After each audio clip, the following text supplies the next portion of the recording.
Welcome to Season 4 of the NAC 4 Business Podcast. Question for the audience. How do you grow faster without hiring full-time executives or wasting money on the wrong strategy? Well, in this episode, we'll hear about how fractional leadership and smarter sales strategies help businesses scale revenue, enter new markets, and adopt AI-driven change without the overhead of traditional executive hiring. Sharing these real lessons and leading from global teams and the future of AI and localization and how N49 Networks can help companies expand, we have a guest here today, and his name is Robin Ayoub from N49 Networks. He's the founder and CEO of N49, a growth and advisory firm that helps organizations accelerate revenue, optimize sales strategies, and expand in new markets through fractional leadership and executive advisory services. With more than 20 years of experience across the language, technology, and AI sectors, Robin has served in senior roles such as a vice president of sales and general manager for Landbridge Canada, and president of the Canadian Language Industry Association. He also hosts the global podcast Localization Fireside Chat, where he explores innovation, leadership, transformation in the language industry. Robin is passionate about bridging human expertise with emerging technology to drive sustainable growth and measurable business results for the organizations he serves. Robin, it's an absolute pleasure to have you back again. And do you have a favorite quote or saying, sir? I'd say never give up, always try, go around, go over, go through if you have to, but never give up. The story doesn't end because somebody says it has to end. You decide your destiny. You decide what you want to do tomorrow. Don't let anybody else decide it for you. Very nice. What was the defining moment that said, hey, listen, I'm going to make N49 happen? I'm going to make a networking group, because the networking group itself has a certain meaning, but it's you have something that's a bit different, and it's the C-suite on demand services. Kind of walk us through that epiphany, going ta-da. First, I want to thank you both, Bernie and Wayne, for hosting me again. A second conversation that we have together. I really appreciate it. Always pleasure to talk to you, gentlemen, and I always have great feedback on the conversation that we have together. It's a great opportunity today to be talking, and it's with the N49 Networks launch that I was just telling you before we started recording. And that happened over the past few weeks. It happened very fast. To walk you through the idea, how it came up is that, and when I talk about networks, I'm not talking about telecom networks, although I have a background in that. I'm talking about networking with people. This is the human side of the networks. A lot of questions, and I had a lot of questions in the past throughout my career. Hey, Robin, can you connect me with this person? Hey, Robin, can you network me with the other with some company? Always been, one of those individuals that I believe in the boomerang effect. I don't expect too much in return. I never expected anything in return. I always did it as a favor. Somebody asked me, hey, Robin, we want to talk to the CEO of this company, or I want to talk to a VP somewhere. I always facilitated the introduction and the conversation, no problem. And I thought there must be a way, after so many years of experience in business, take the knowledge that I've taken over the years and accumulated over the years and put it into everybody goes through that, I guess, when you work for a large corporation for so many years. You sort of look back and you start saying, how do I take learnings and the learnings that I've gathered over the years and try to put into a contextual form that people can find around it and say, yeah, I want to buy this, or I want to, engage with Robin and his company to gain momentum in the industry. That was a big eye-opening for me. And over the years, I've had a lot of experiences in that, but they were like far in between. So somebody would come into me, an entrepreneur or startup company would say, Robin, hey, we're thinking about commercializing, or we're thinking about this product. What do you think the opportunity is, and how do we take it to the next level? How do we commercialize things? This is where I was helping at a pro bono thing, and now it's going to have to happen with some price being paid for that. And, I was talking to other people in the same space, and they all face the same challenges. Like, how do you take your knowledge and you productize it? That's the exact word for it. Productize it, put a number on it, see if people can buy it and take advantage of that and make their companies better. The idea, I was just telling you, like, departed from my previous employer, like my last days were on the beginning of September, and my wife had booked a vacation to Greece, and that was before I found out that I'm leaving the company. It was like on the 15th September. I said, okay, so the vacation is booked. Let's go do some R&R, and we went to Greece. And I was my wife booked a tour between Athens and a town called Meteora, which is about a couple hundred kilometers from Athens. And so we're on a bus going on a tour, and I had this idea. I was thinking, like, what do I do next? What's my next phase? What am I going to do next? I came up with this idea, N49 Networks. And Bernie, I kid you not, and using my eSIM, because I don't want to use Rogers. It costs a lot of money when you try. So I used an eSIM card and eSIM application, and I started calling the lawyers, the accountants. I booked it. I reserved a domain name. I bought a domain name for it. I set up the email. Now I have an email, and all this within the span of 2 hour driving on a highway in Greece with a very limited connection.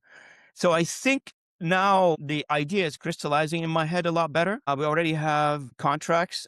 They're being executed now. So I already have like takers for those services. And I haven't really published it. I haven't really went out there. This is my first go to public kind of a conversation I'm having with you two on this one. It hasn't been announced anywhere yet. So hopefully that answers the question. Sorry for the long-winded answer. Oh, no, it's you know what? More than glad to have you do the first splash in the public. So thank you, Robin. Where do you win? When people receive a certain amount of competence in corporate, they have a skill set and they may even have some blind sites or some blind spots. What did you gain by moving to self-employment? And what did you find you didn't have anymore that you had to relearn that surprised you, if anything? Oh, 100%. I was just talking to somebody earlier. He's a friend of mine from Valencia, Spain. And, he's in the same space as I am, fractional as well. And I said to him, I said, I had to issue my first invoice, but I tell you, I never issued an invoice. I had a finance department that did that. Now I have to issue an invoice. So how do I do that? I had to go to an Excel file and format and, do the actual issuing of invoice. So blind spots, there are many. From setting up a company, for instance, you ask yourself a question: what are the best tax positioning that you can put yourself in, that you can do incorporate a company? What are the best ways to incorporate a company that you can not pay too much taxes, but meanwhile continue operating in a very efficient way? So I don't have that, so I'm seeking an advice on that one. Now an accountant who's advising me on this. There's a lot of logistics around this that I was involved with, but I was not involved with it directly. I had people working with me on this when I worked for a large corporation. Now I have to do it myself. Now I'm being an entrepreneur. I have to do the A to Z, at least for the first little while, by myself, which is, I guess I'm learning as I go here. The demand for fractional services at the executive level. If you're sitting there going, listen, I just started a business, whether it's a store, whether it's a manufacturing, or even, let's say, a professional service such as a dentist or a physician of that like, what are the triggers that say, listen, I got to find me an executive to help me get through the next year to 2 years, or even map out what the next year to 2 years is going to look like with the goal of 5 years out? What are the triggers that say, listen, got to get somebody? Yes. Great question, Bernie, and thanks for that. Generally, companies operate on a business plan. So depending on basically if you want to call it the chart, the map of where you are going to be in the next 5 years.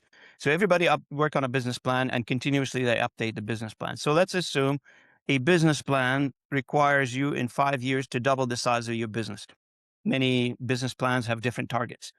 Or business plan could be, we need to exit our business. We need to, sell the company in about 5 years. But before we do that, we need to get to a certain place. Those are very large decisions at a strategic level that you probably, as a business owner, you gotta go say, okay, so how do I do that? I do have, let's say, an executive team around me, which is fine. I've been working with them for many years. They know me. I know them. Those are the full-time people. But then they lack a certain outside of view, that they develop a tunnel vision when they work inside of a company, right? They lack the outside view of saying, what's going on outside? Do we have all the input that we need to have? A lot of people, they say to me personally, They say, look, we've got a certain view on things. We know the data that we have exposed to, but we don't have exposure to other things that are going outside in the outside world. This is where you come in. This is where I come in. Example, for instance, if a company wants to do a 2x revenue growth in the next 5 years, and currently you're doing a 5%, or sometimes you're tracking backward on revenue, it's very hard for you with your current team to say, I want to grow 2x in the next 5 years, because your experience so far only led you to grow by 5% or 2%. So how are you going to do that? You got to get somebody from the outside to give you brand new perspective, brand new ideas. How do we move to the 2x? And I've demonstrated this over my career. I've done it like in 3, 4 different companies where, this company, I won't mention any names right now because of certain confidentialities, but there's a company, I think I mentioned one of those companies on my previous podcast with you. I took a small company in years ago. It's around $1 million. That company went up to $16 million in less than a year. It's not a coincidence. It is not, they say business is about hard work and luck. I do believe that, but you would get to put the hard work first. Luck doesn't come in by accident. So Robin, I find fascinating with the framework of the phrase fractional entrepreneurs. 5 years ago, you never used that. People didn't use that language. And I was wondering what made it common, what made it popular, what flipped the switch. Why is it? yeah. Why? So Wayne, the short answer to that is when somebody, progress in their career in a certain corporation, they get to a level where they're making, and it's all about financial, by the way, there's nothing else there, right? So it's about money. They get to a certain point where they're making a ton of money at the end of their career. And now they say, okay, well, I'm out. I know for sure if I want to go shop myself for other companies, I probably won't be able to make that same money because you progressed over 20, 25 years to get there, right? So what you need to do, keep it logical in your mind. You say, okay, well, if I want to offer my services to a small to medium business or small company or they certainly not going to be able to afford me. Are they going to be able to use my advice though, my knowledge, my expertise? Absolutely. How do I make it affordable to them? I make it affordable to them by spreading myself across multiple companies. I remember seeing almost a bet as I think it was on a TV show where they had someone that has been a millionaire in the past, and someone says, "Hi, I bet you can't do that again." Right? And so Buddy goes and says, "Listen, I'll start off with $100, a half-ton truck, and it's obviously south of the border, and not that that should be obvious, but that's where the story was taking place." And he started a business back up again. So this is kind of going back to when you're saying, "Listen, been there, done that before. Got the T-shirt. I get myself another T-shirt." Is that will that hold true once you Yeah. have kind of Yeah, 100%. Why is that? Is because, you know, it's funny because a lot of people brag about who they know in the network, in the market. I know the CEO of this company, or I know, this politician. That doesn't matter. What you need to focus on as an entrepreneur, or as an owner of a company, or as a general manager or a president of a company, you focus on the process, not what they know. What they know is not helpful at all in a lot of cases. Why is that?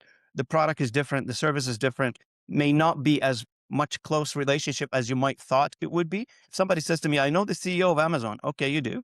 So here's a kicker for you. Go ask them for a $200 million purchase order. Would they, if that's close relationship, you should be able to get me that PO. Well, the answer is no. The answer is about the process. How did you get to where you're going through that process? And is this process replicable? Can I replicate the process? Over the years, I've honed in on a specific process when it comes in to revenue growth and mergers and acquisition and selling companies, that it's absolutely replicable. You can do that. And I can tell you without a shadow of a doubt, there's another service I'm offering. It's called CEO mentoring, meaning that those young entrepreneurs, those CEOs, that they have the title because they founded a company, right? They had an idea, founded a company, and they're aggressive about it. They're passionate about it, but they never really had somebody they could sit down and have a coffee with. I'm not talking about, bringing a consultant from PwC or Ernst & Young, sit down and spend $6,000 an hour to tell you what you already know. I'm just talking about somebody who sits down with you over a coffee at Starbucks and give you the life experience that they have, and pass that on to you.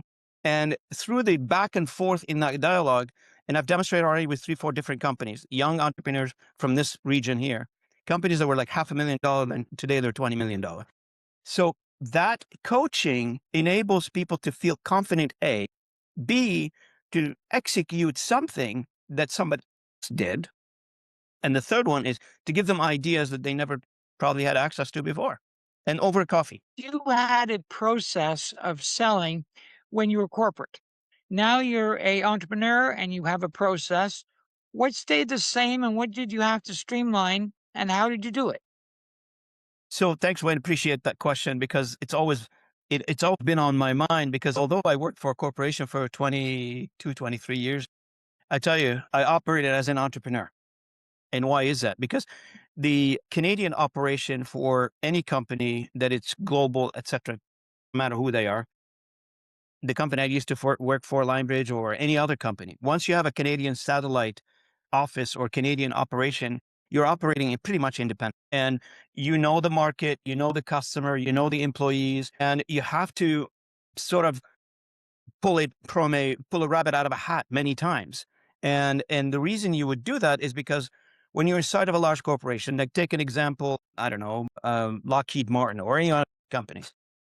So for the amount of money that the Canadian market would represent, for instance, for any large organization would be tiny, would be small when you compare to global. And so what is your marketing budget dedicated to that country? Not much. What is your resources dedicated to that country? Not much. But you're still obligated to operate efficiently, lead growth, etc. So what's the objective there? The objective is for somebody like me to become a Swiss Army knife. And that's exactly what happened. When you launch a podcast, you spend your own money. And I was talking to somebody yesterday, the successful people that they don't ask for return. I'm going to give you an example. When I spend like close to $200, $350 a month on tools, subscription to things, AI or otherwise, those are not expensed by anybody. Those are my own personal expenses while I was an employee to support my job. This is today, you would ask any employee, you have to, and I keep telling like anybody who works for a large company or a small company, you got to think as an entrepreneur. And an old, you guys are familiar with the Atlantic scene. Back in the days when I was part of the, working for Lexitech International, which part of the Irving family in St. John, New Brunswick, we go to meet with Jim once in a while, report doing the quarterly review meetings. So once, and I always heard that from Mr. Irving repeatedly. And he always says to me, treat it like you own it. And this is exactly what I lived by. Any job, any task, I have it done. I always think about it. If it was mine, what do I do with it? Treat it like you own it. And if somebody borrows a car or rent a car, and this is evident, right? Do you take the car for a car wash before you drop it back at the dealership? Most people don't. Did. So there's strategy that's attached to this. There's a whole approach. There's a construct that you're working with. How do you develop that construct? So I'm going to assume a fractional service is for a company that is in startup phase or under a certain dollar value of revenue coming in. How do you get them in the headspace of going, okay, listen, you're making a widget or you're providing a service? How do you get them in the strategy of going, okay, now this is how you evolve it so that A, you have customer uptake, you can support it, because nothing worse than everybody wants a piece of you, but you can't, nice to be loved, but you can't be loved all the time deeply, right? How do you shape it so that you hit the mark right? And if the demand is exceeding capacity, which is a really good thing to have as a problem, how do you scale it?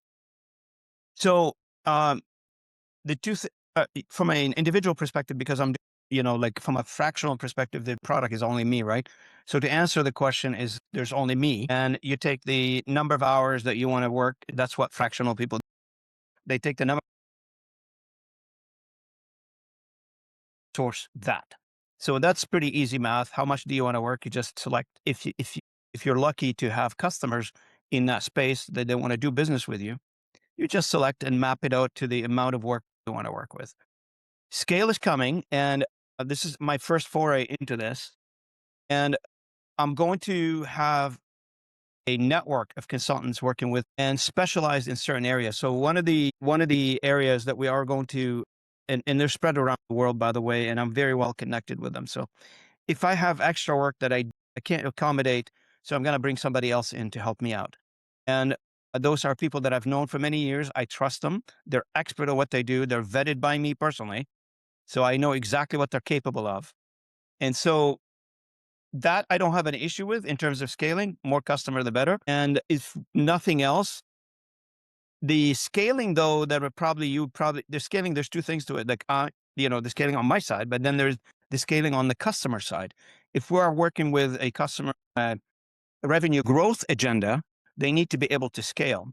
And before we get to the scaling question on a new company or an entrepreneur or a startup, we need to ask the individuals involved with that company, whoever they are, the CEO, the production manager, the VP of operation, do you really want to scale?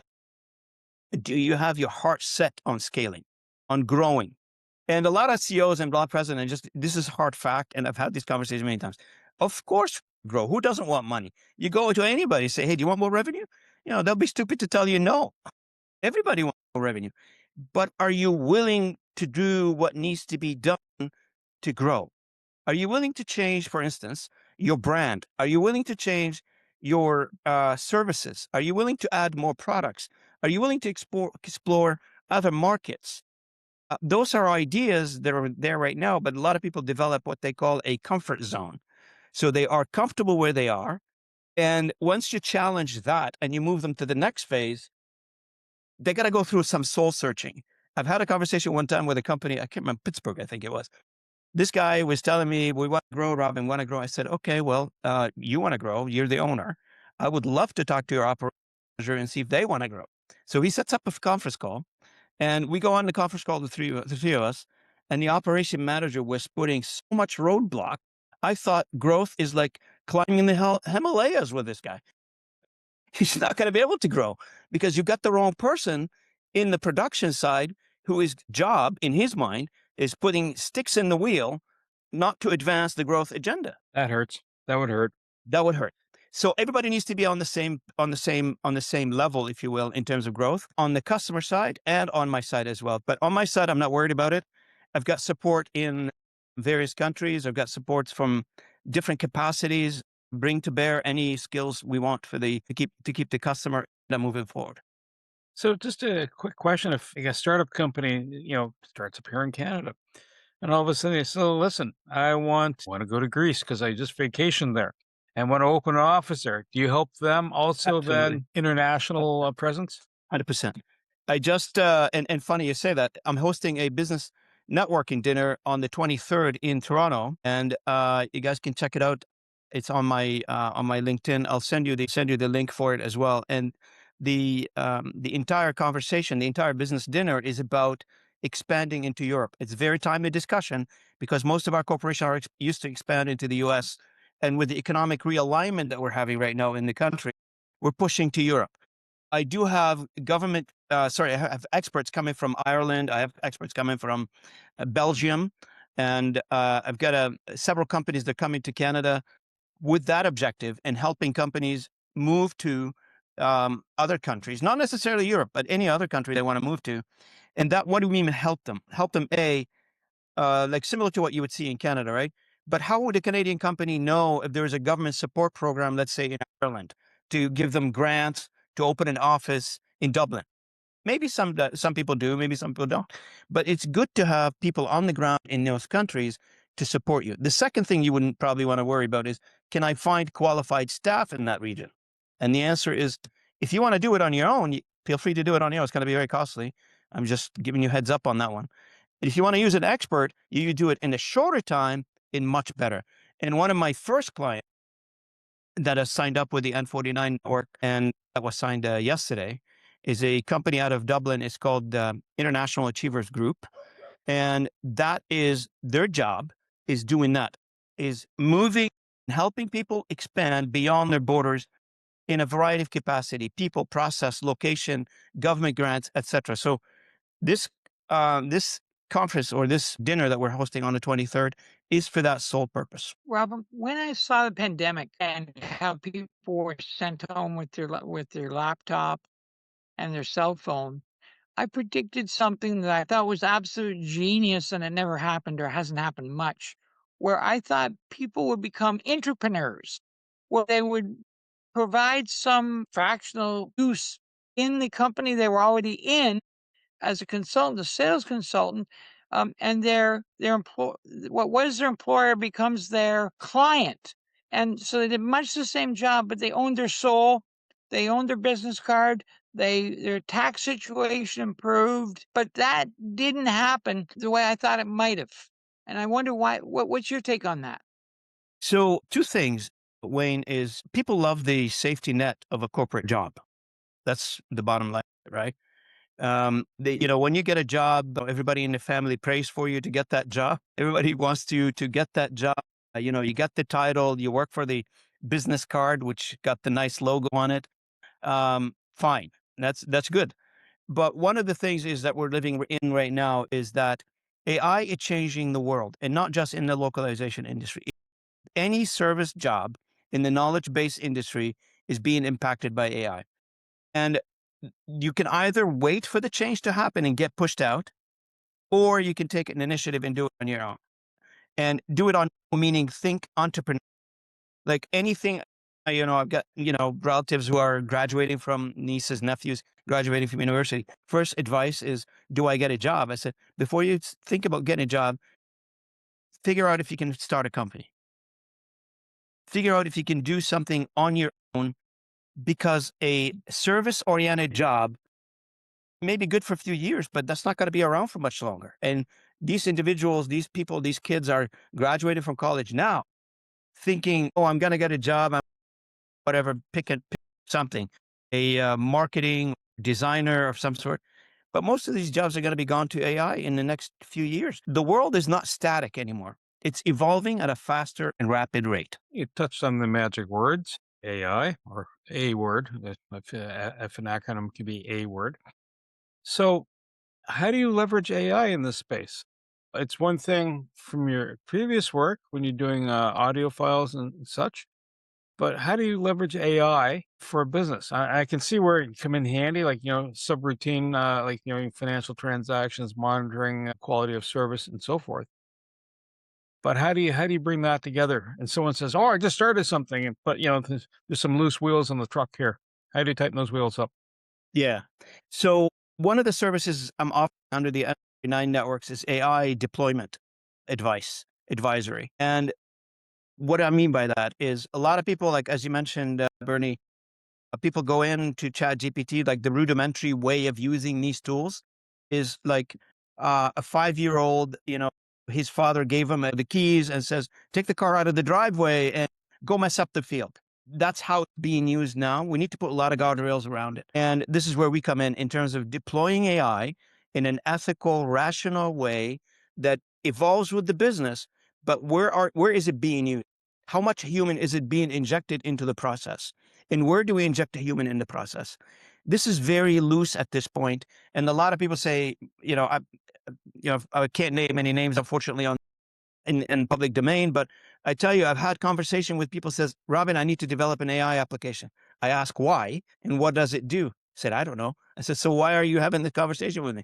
They say, well, my boss told me to develop an AI application.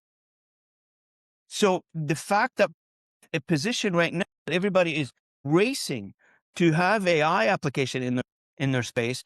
I guess this is the first phase. We're going to go through that craziness at the beginning, but my service offering is to look at what they're doing and look at the companies and what they're doing with AI and figure out, can we put some guardrails around it? Can we put some thoughts around it? Or do you have the right application? Is the application developing or producing the right outcome?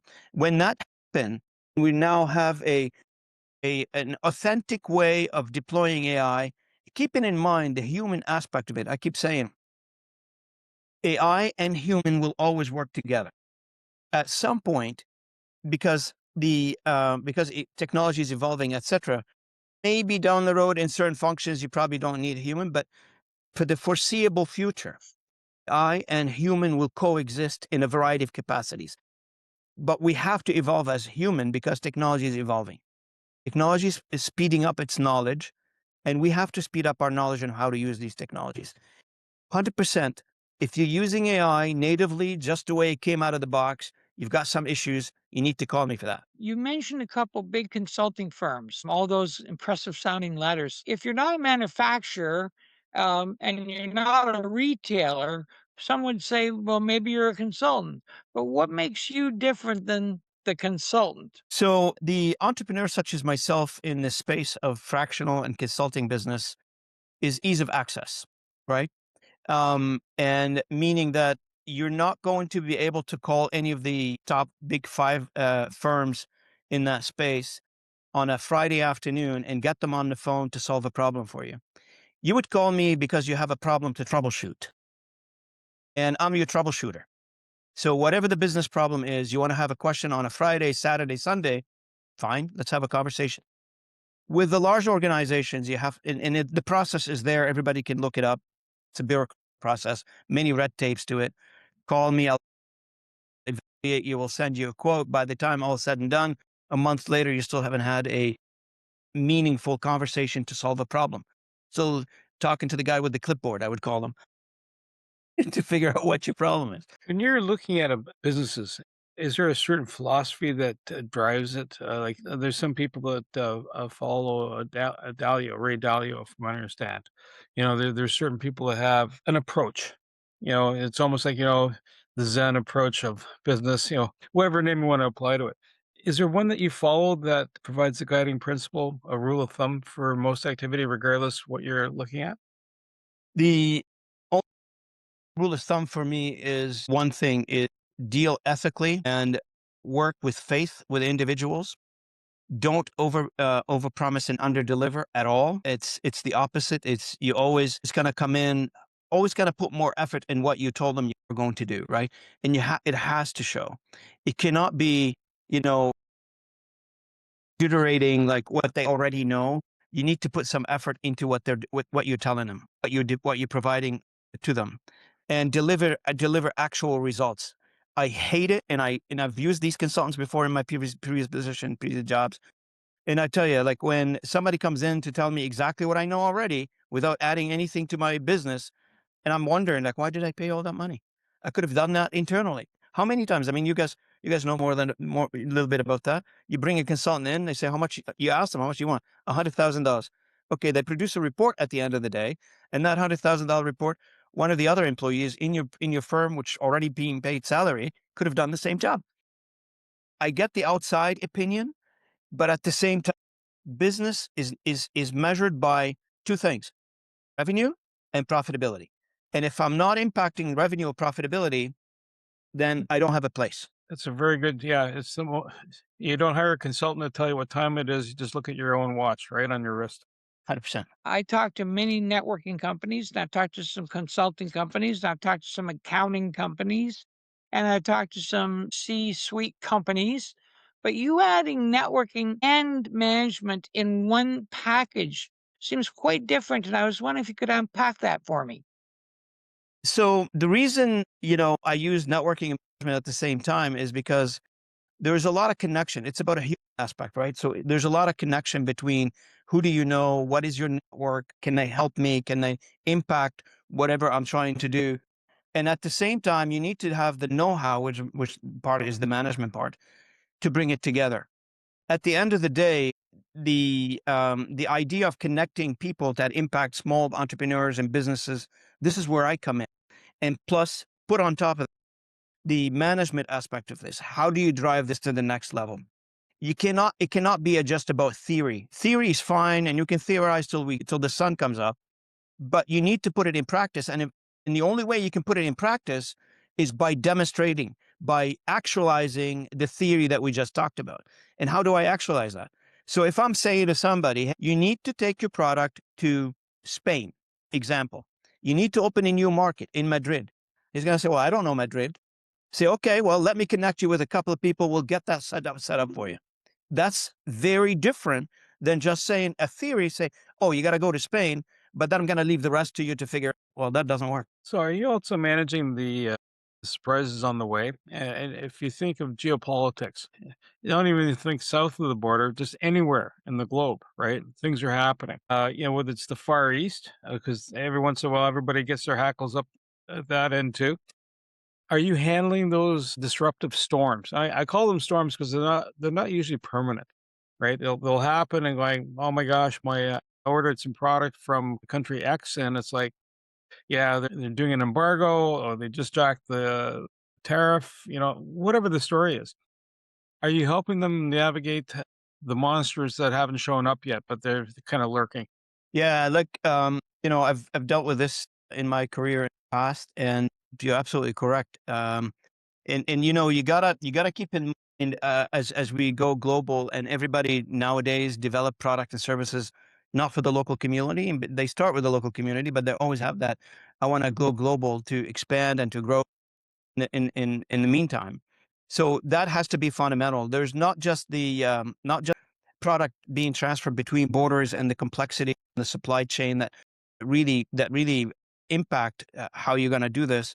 But there are many other things. There's tax implication, the price adjustment, there's currency implications. All this needs to be advised on. All this needs to be put together as part of the strategy. Not everybody will operate on a Canadian dollar, and you got to keep that in mind. That's one. And the second thing is, if we're dealing with, use an example, for instance, a South Korean company, and try to import from South Korea, you get faced with surprises. Well, you need to know this beforehand as a business. You cannot be left to, well, the shipment on the road, like this is what's happening right now in the south of the border, right? A lot of these companies that they ship products to from the south to the north, and they have customers here, they're being surprised with, yeah, you owe me this much for tariff, for instance, and they don't know that number until the product shows up at their door. So you gotta figure this out. And with my network, I've got the right expertise in place to give me heads up on what's going to happen in these countries. And trust me, I think I have pretty much networks in every country. God bless me with that. Robin, I'm actually thinking on leveraging and going from podcaster to movie producer. So if your entrepreneurial story was a movie, is it a comedy? Is it a horror film? What is it? Is it a thriller? What is it? It's a bit of a thriller there.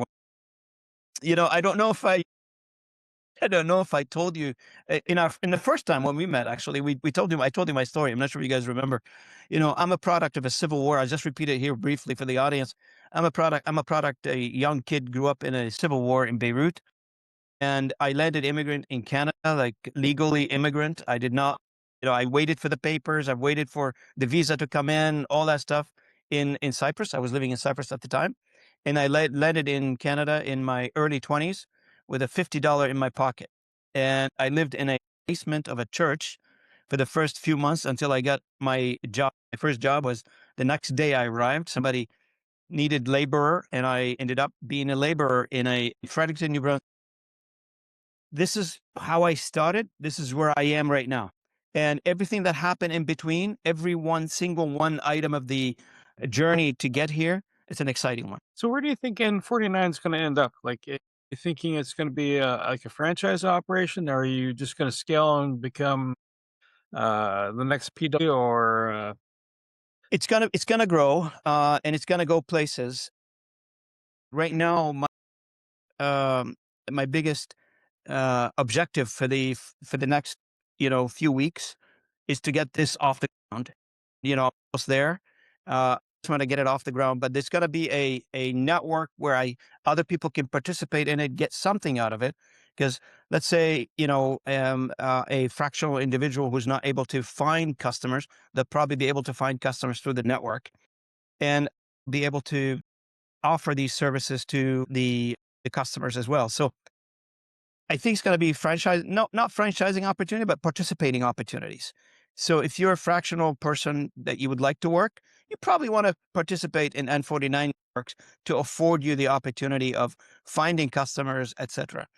And collaboratively, that's what I always think of how we work. And I was just having a conversation with the Canadian Language Industry Association a few days ago. They have a conference coming up in Calgary, and unifying. It's about unifying. When a single solo voice out there promoting your own thing, it's one thing, and you can do that. A lot of people do that. But when you bundle it up and you have more power now, when you have more people participating, the voice gets stronger. And it's not always about making money. It's about making money and allowing other people to make money as well. So it's not a single thread. Are you looking then to target the audience just for profit, non for profit, social enterprise, which is kind of between the two, charity, or government organizations? Are you open Yeah, agnostic all to the all? above, Bernie. First, we're going to start with the small to medium businesses, but government can use a lot of our expertise as well. A lot of government entity, and I'm not talking about the Canadian government, by the way. I'm talking about all governments across, and we got contacts in pretty much everywhere. And they can use these types of expertise that I'm talking about. Of course, they have access to them locally, but a lot of people are wondering, like, a lot of use government for an example, right? So let's say in Portugal, in I don't know where, pick a country. They're probably wondering, like, what's other countries are doing? What are the experiences that other governments are going through? This is where we come in. How can we replicate success stories from one country to another? They're probably wondering that, and this is where we come in. Our claim, I can support with that, and some of our consultants can help with that as well. Now, on the nonprofit side, you bring up a very good point, because nonprofit is always worried about efficiency, finding resources, finding contributors to help them support their nonprofit organizations. So how do we do that? I mean, I would consider a nonprofit organization to anybody who's selling a product or selling a service. You gotta get people to give you money for that. And this is where we come in. The same, different twist. You can establish a lot of ideas for a nonprofit organization to grow, to increase their donation, to increase their participation, and expand as well. What I see now, most of the nonprofit organization, at least in the country we live in Canada, are by so they're regulated, they're federally regulated, they have a certain way of operating. They can't move outside the lane too much, but there are possibilities even within the regulations to get done a bit better. If you were going to choose a client set, where would they be demographically? Where would they be geographically? And how would they get a hold of you? So yes, the easy way to get a hold of me is my LinkedIn profile, Robin Ayoub on LinkedIn. You can find me there, and I'm always responsive. You send me an email, I'm always there. Yeah. That's the first thing I do in the morning, 6 o'clock. I grab a coffee, I open LinkedIn, and I go through all my LinkedIn messages. And I'm always using my mobile for LinkedIn. That's one thing. My contact information is on LinkedIn. My phone number is there, 416-409-8202. Anybody can feel free to add me to WhatsApp, and I can exchange texts with you. I'm easy to get a hold of. I did not put a firewall between me and my network on purpose. And a lot of people say, "Oh, you should be careful." Yeah, okay. So far, I've been operating like this for 23 years. Knock on wood, nothing happened, and hopefully it doesn't happen. But I tell you, making myself available is what led me to my success. And I've been through this many times with many conversation advice to people. One advice I always give people is consider every connection that you're going to come across in your business or your personal life as a good connection until they prove that they're not good connection. Don't start with the idea they're bad and then prove them, you got to go through the process of proving them they're wrong. You could be discounting a whole bunch of people that could be good for you. You know what, Robin? I want to say thank you so much for joining us today. This has been fantastic. It sounds like a great new adventure. Glad to be on the springboard launch of the of N49. So thank you for being here. To my co-host Wayne, appreciate you being here and keeping the conversation light and lively. More importantly, the Knack for Business listeners, you guys, appreciate you also listening to this podcast. So if you want to know more about N49 Networks, reach out to Robin. If you're starting a business and you're going, hey, listen, I need some sagely advice and on a regular basis to keep me on track, or you're looking to expand to outside of the country even, Robin's a great contact. He's got strong work ethic, and he also, what he didn't say was when he was in Beirut, he built a. See, this is part where I remember he built a bomb shelter for the backyard. That's that's a hobby horse everybody has, but it still stands today. So that's a good testament, and even after different circumstances. So really good, strong person to deal with. And To reach the podcast hosts, email them at info@creativeinsight.com or by the website creativeinsight.com, spelled KREATIVISIGHT.com. To reach Wayne at his email, wayne@motive8u.ca, that is MOTIVE, the numeral 8 and the letter u.ca, or his website, motive8u.ca. If you would like to be a guest on this podcast and share your knowledge, let us know. We would also appreciate your feedback on the content or format. Check the show notes for more details. For these podcasts, we like to acknowledge the support and thanks to the following people. Carl Richards from Podcast Solutions Made Simple, a renowned podcast expert. Fred Crouch, who is the Property Wizard podcaster, where Bernie is a co-host. Jovan Strika from At Hive, a co-working space that is more than just a space. Then Melanie Weber, Bernie's invaluable business partner, and Wayne Pratt from Motive8U Inc., who serves as both a coach and co-host of these podcasts. Disclaimer. Please note that the Knack for Business podcast episodes are meant solely for educational and general informational purposes. The information and opinions contained within are not intended to be professional advice on any subject matter. The thoughts, views, and opinions expressed by the participants are their own personal beliefs and do not represent the views of the podcast hosts or any affiliated organizations. It is important to note that this podcast is not a replacement for consulting with certified experts in your area who possess knowledge of your unique situation. The hosts of the podcast, along with any participants or affiliated groups, do not take responsibility for any actions taken or not taken based on the information presented in this episode. It is highly recommended that individuals seek guidance from their own personal advisors in fields such as accounting, law, or other pertinent areas prior to undertaking any actions or making decisions that may impact their financial, legal, or other aspects of life.